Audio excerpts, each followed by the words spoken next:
தைரியமாக இருப்பது எப்படி? ஒரு முழு கதை. ஒரு சின்ன கிராமம்.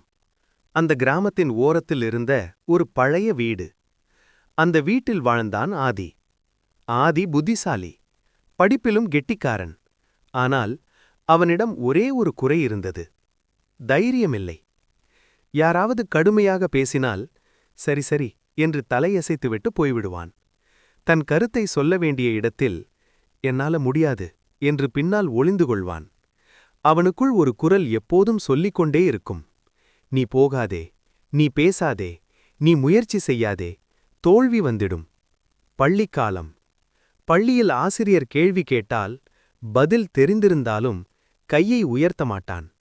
தவறாக சொல்லிட்டா எல்லாரும் சிரிப்பாங்களா என்ற பயம்.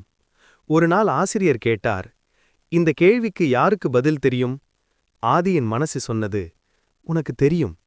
ஆனால் பயம் சொன்னது, வாயை திறக்காதே. அவன் அமைதியாக உட்கார்ந்தான். அந்த பதிலை மற்றொரு மாணவன் சொல்லி பாராட்டு பெற்றான். அன்றுதான் ஆதி முதல் முறையாக மனசுக்குள் அழுதான். கல்லூரி, இன்னொரு வாய்ப்பு.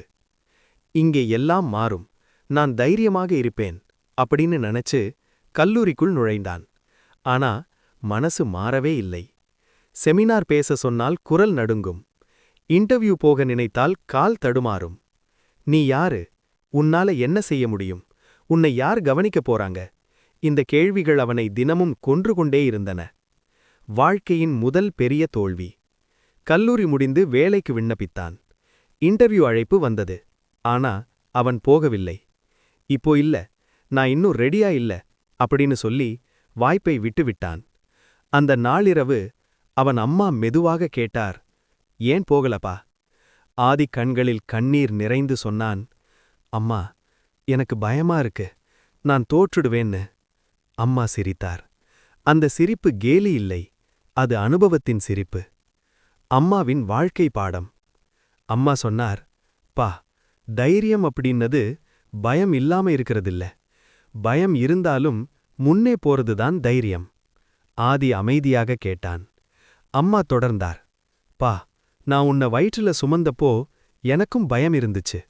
நல்ல அம்மாவா இருப்பேனா? இந்த குழந்தைய காப்பாத்த முடியுமா? ஆனா பயத்தோட சேர்ந்து நான் நடந்தேன். அதுதான் தைரியம். அந்த வார்த்தைகள் ஆதியின் உள்ளே ஏதோ ஒன்றை உடைத்தது. முதல் சின்ன தைரியம். அடுத்த நாள் ஆதி முடிவு செய்தான். பெரிய விஷயம் வேண்டாம், ஒரு சின்ன தைரியம் போதும். கடை முன் நின்று தேநீர் கேட்டான். முன்னால் நின்றவர் தள்ளினாலும் முதன்முறையாக சொன்னான், அண்ணா, நான் முன்னால நின்ன. குரல் நடுங்கினாலும் அவன் பேசினான். அந்த ஒரு நிமிடம் அவன் மனசு சொன்னது, நீ உயிரோடதான் இருக்க. தைரியம் வளர ஆரம்பிக்கிறது. அடுத்தடுத்து சின்ன சின்ன முயற்சிகள். நண்பர்களிடம் தன் கருத்தை சொன்னான். ஒரு இன்டர்வியூக்கு போனான். தோல்வி வந்தாலும் ஓடவில்லை. ஒவ்வொரு முறையும் பயம் இருந்தது. ஆனா இப்போ பயம் சொன்னாலும் ஆதி சொன்னான், நான் போவேன். பெரிய நாள். ஒரு நாள் பெரிய நிறுவனத்தில் இன்டர்வியூ. கைகளை இறுக்கிக் கொண்டான். மூச்சை சீராக்கிக் கொண்டான். மனசுக்குள் சொன்னான், நான் சிறந்தவன் இல்லாமல் இருக்கலாம், ஆனா முயற்சி செய்யாதவனாக இருக்க மாட்டேன். இன்டர்வியூ முடிந்தது. விளைவு, வேலை கிடைத்தது. ஆதி சிரித்தான். அது வெற்றியின் சிரிப்பு இல்லை, தைரியத்தின் சிரிப்பு. கதையின் உண்மை. ஆதி புரிந்து கொண்டான், தைரியம் ஒரு நாளில் வராது, அது தினசரி பயிற்சி.